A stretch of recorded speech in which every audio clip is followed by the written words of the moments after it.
The dawn burned orange across the frontier, and the camera glides low over a silent stretch of prairie, heat trembling above the dust.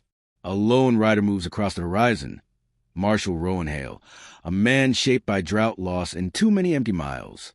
His face is carved with quiet grief, the kind only widowers carry. Then he sees her, a virgin girl, no more than 19, lying half buried in the red earth as if the desert itself tried to swallow her whole. Torn dress clinging to sun-scorched skin. Breath, so faint it barely stirs a grain of dust. Her wrists raw from rope. Her eyes half open but blind to the sky. Rowan reins and hard. The wind whistles across the plains like a warning. No footprints. No wagon tracks. Whoever abandoned her didn't want her found. He kneels beside her, jaw tightening. He has no reason to help. No family left. No town calling his name. But something in her stillness hits him like a blow. The same stillness he remembers from the day he buried his own daughter. Rowan lifts her gently, feeling how light she is, how close to gone. A single question slices through quiet. Why would someone cast out a virgin girl in the middle of the desert alive? A question the land refuses to answer. For now, heat shimmers across the plains as Rowan carries the virgin girl toward his weather-worn cabin tucked between two dying cottonwoods. The camera follows from behind, each step heavy, dust rising around his boots like ghosts trailing him. Inside, the cabin is dim, a single window leaking thin morning light across the wooden floor. He lays her on a cot near the hearth. Her breathing rasps, shallow, fragile. When he wets a cloth and touches it to her forehead, she flinches hard, like someone who's learned pain instead of comfort. Her lips crack when she whispers a single word, not a name, not a plea, just water. Her voice breaks something inside him. Ambient sound. The low creak of the old cabin, wind brushing sand against the walls, the faint crackle of a struggling fire. Rowan watches her, studying the bruises on her wrists, not from one night, but from repeated binding. A life of being controlled, not lived. He steps outside, leaning on the porch rail. Storm clouds smudge the horizon, carrying the scent of distant rain. He senses it now. Whoever left her didn't just want her gone. They wanted her erased. And if they find out she's alive, they'll come. Rowan glances back through the doorway, eyes narrowing. He's taken in strays before, but never someone the whole frontier might want dead. A subtle riddle starts to form in his mind. Why preserve a girl's purity only to discard her like this? Something here is wrong, deeply wrong. Night settles over the plains like a heavy blanket, the moon cutting silver lines through the cracked windows of Rowan's cabin. The virgin girl stirs for the first time since he brought her in. Her eyes open slowly, wide, frightened, unsteady, like someone waking up in a world that never showed mercy. Rowan sits across the room cleaning his old canteen, pretending not to stare. He doesn't want to spook her, but he also doesn't trust the silence. She shifts, tries to sit up, then winces when pain shoots through her ribs. He speaks gently, voice low and steady. You're safe here. Her eyes narrow, unsure. She looks around the cabin. Small table, stone hearth, shelves full of old tins, assessing whether she's trapped or sheltered.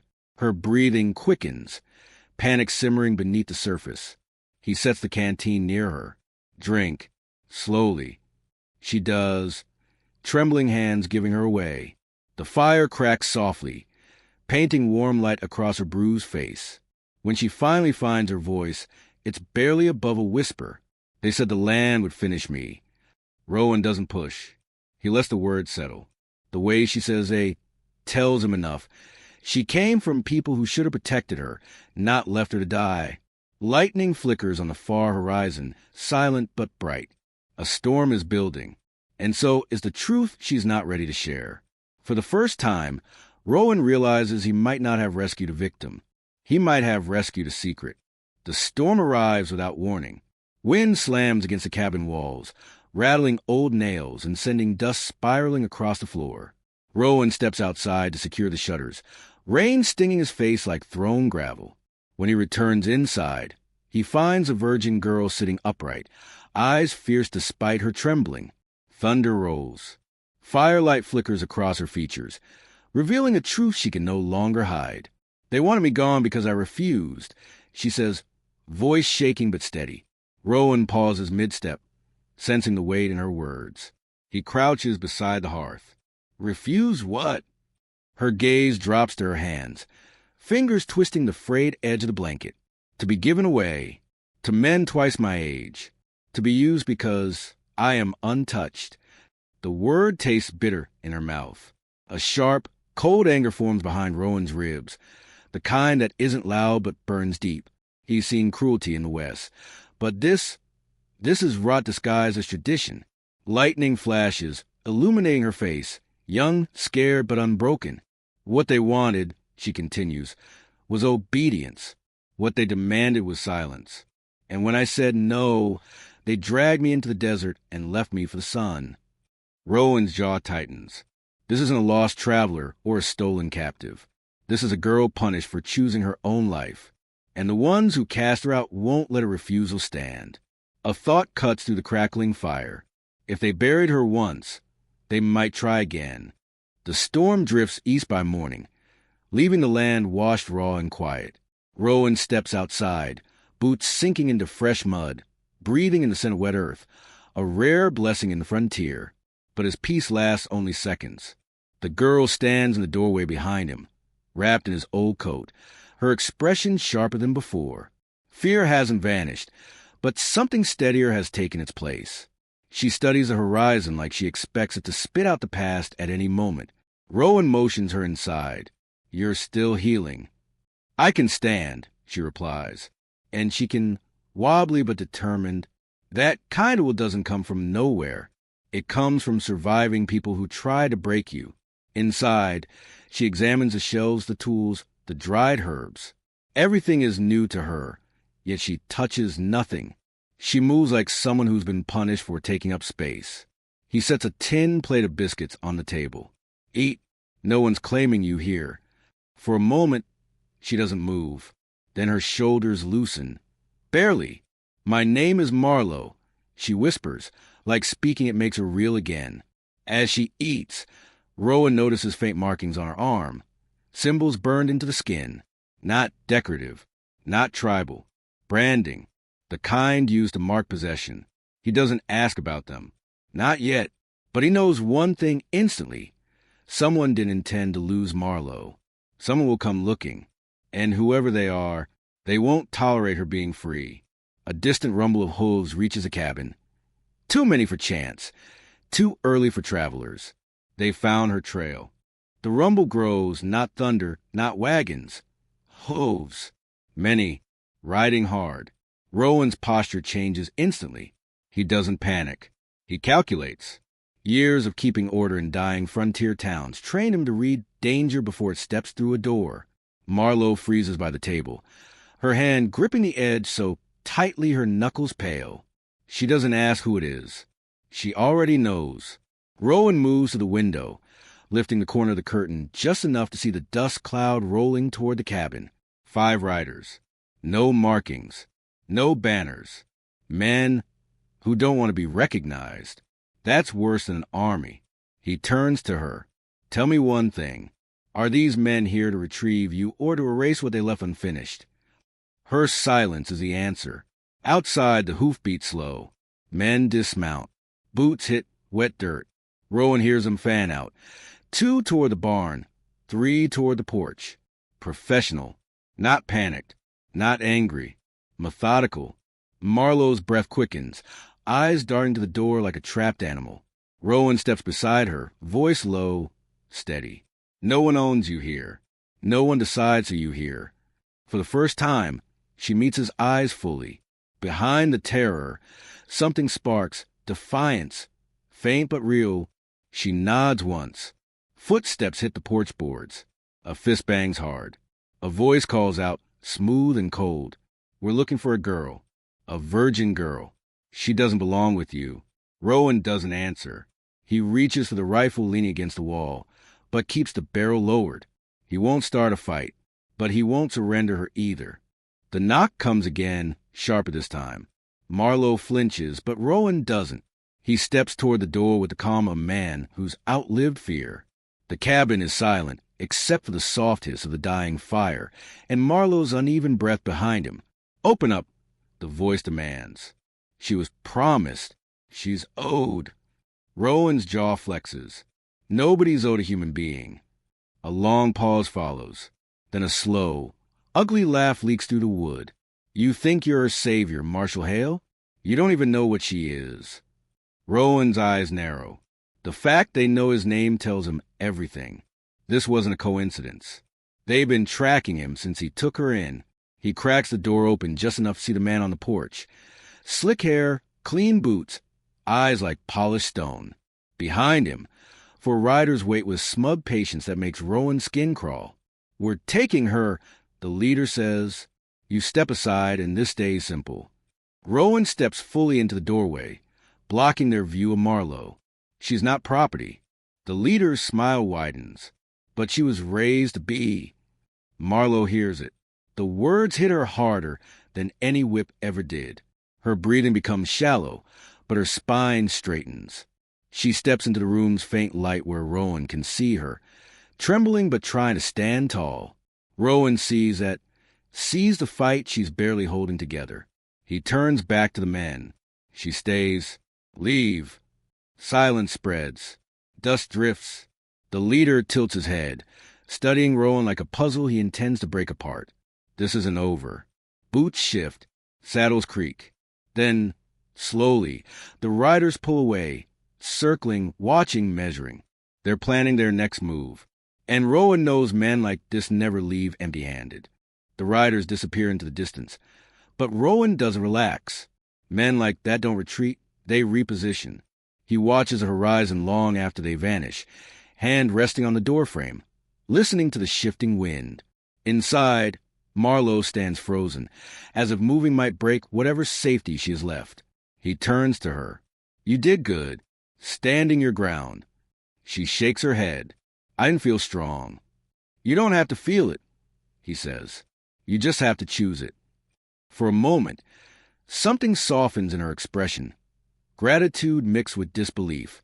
But the moment passes quickly, replaced by a new fear. They won't stop. They can't, if they go back empty-handed. They lose control over the others.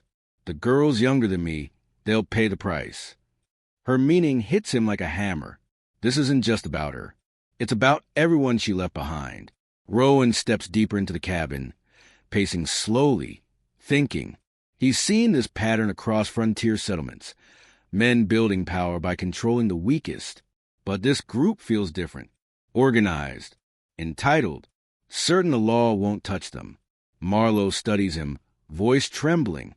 If they come at night, they'll set the barn on fire first. Smoke forces people out. It's what they did to others. Rowan stops cold. That's knowledge no innocent should have. She continues, voice cracking. "I watched it happen, and I ran." He draws a long breath. Not judgment. Calculation. He glances toward the barn outside, the dry hay, the old wood, the perfect target. "They'll come back after sundown," Rowan says quietly. "This time with a plan." Marlowe hugs herself. "Then what do we do?" Rowan steps closer, gaze steady. "We take their plan away from them." Sundown bleeds across the plains, turning the sky into a strip of dying gold. Rowan works with quiet precision, moving like a man who's prepared to fences more times than he'll ever admit. He wets the barn roof so dry hay can't ignite. He scatters fresh dirt over the cabin's weak spots. He leaves the lanterns dark, so the place looks abandoned from a distance. Marlowe watches from the doorway, arms wrapped tight around herself. She's scared, raw, shaking, but she hasn't run. That choice matters more than she knows. Rowan hands her a small oil lamp. Light it only if the smoke gets inside. And stay low. She nods, clutching it like a lifeline. The night grows still. Too still. Then Rowan hears it. Faint, deliberate footsteps on dry brush. Not hooves. Not riders. Men on foot, circling wide. They're smarter this time. No shouting. No demands. Just shadows moving where shadows shouldn't. Marlowe steps closer to him, whispering, "They're going to trap us." Rowan shakes his head. "Not if we stay ahead of them." A soft rustle comes from behind the barn, fabric brushing wood. Then a whisper, almost gleeful. Smoke will drive 'em out. Marlowe stiffens. Rowan's voice drops to a razor's edge. They're trying the same trick you warned me about. Good. That means they're predictable. He motions her back inside the cabin. They think they're hunting prey, Rowan says quietly. But tonight, they learn you're not something they can claim. And for the first time, Marlowe actually believes him. Darkness settles thick over the homestead, the kind that swallows shapes and breath. Rowan stands just inside the door, listening.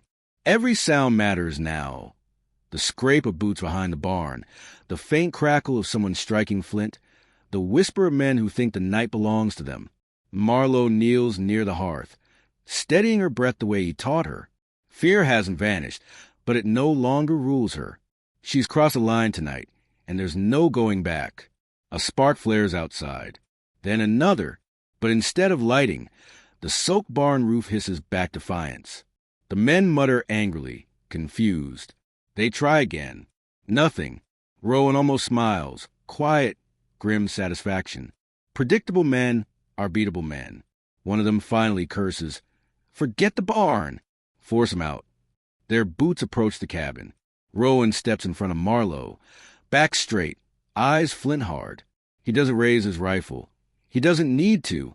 His voice alone stops the footsteps cold. You're done here. Silence. Heavy, unsure. These plains aren't yours to hunt, Rowan continues. And she, he tilts his head toward Marlowe, belongs to nobody. Not now. Not ever. Something changes in the darkness outside. A shift. The predators realize they've lost the ground beneath their feet. The storm clouds break, moonlight spilling over them. Enough for Rowan to see doubt in their eyes. Then the leader spits in the dirt. She's not worth dying for. Rowan answers, that's why you never deserve to keep her. They back away, not fast, but defeated. Men who understand the frontier has turned against them. Boots retreat. Horses snort. And slowly, the night swallows them for good. When the last echo fades, Marlowe releases a breath she's been holding for years. Rowan turns to her. They won't be back. Tears slip down her cheeks. Silent, clean, different from the fear-driven one she cried before. She steps onto the porch, letting the night wind wash over her face. For the first time, she whispers, I can choose where I stand. Rowan nods. Then stand here a while. No rush. The camera pulls back. Wide desert, quiet cabin, two figures framed in moonlight. Not lovers. Not heroes. Just two broken souls who refuse to stay broken. The frontier finally feels wide enough for both of them. Thank you for listening to this story. If it reached you, if it moved you, drop a comment and subscribe for more Wild West tales.